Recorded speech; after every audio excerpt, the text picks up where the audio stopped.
विरहाग्नि में तपने वाली पत्रलेखा प्रिया के आंगन में चंदन वृक्ष की शीतल छाया है।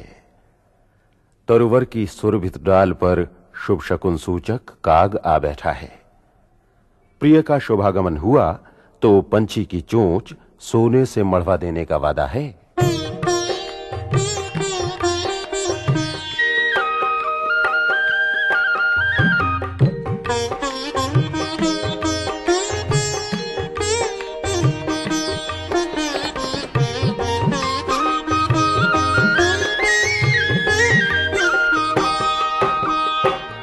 मोरा रे अंगन माँ चंदन के रगछिया, मोरा रे अंगन माँ चंदन के रगछिया।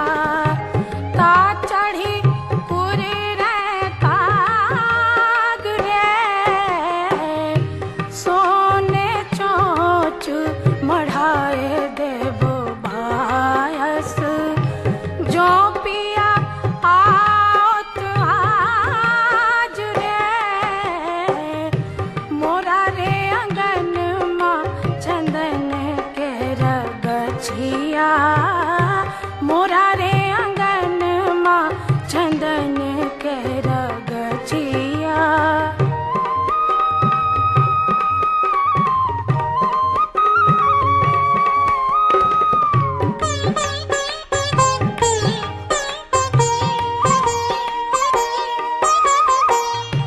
गावह सखी सब झूमर लोरी, गावह सखी सब झूमर लोरी।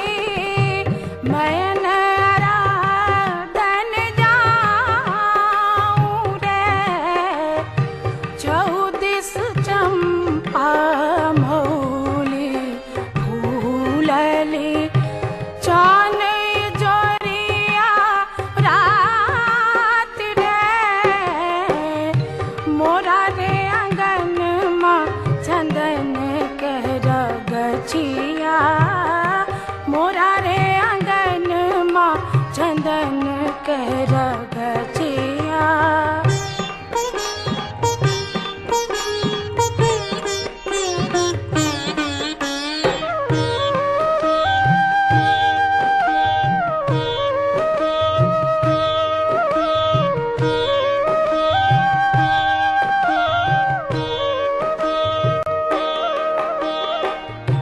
विद्यापति कवि गावल तोहर, विद्यापति कवि गावल तोहर। बहु अच्छी गुणक निधान रे, राव भोगी सर सब गुण आगर। पद्मा देवी रमान रे,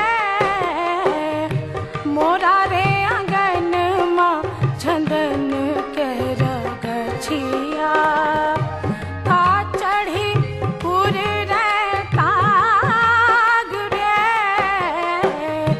सोने चोंच मढ़ाए देबो बायस।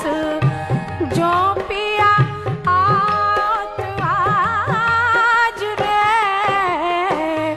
मोरा रे अंगन माँ चंदन के रगछिया।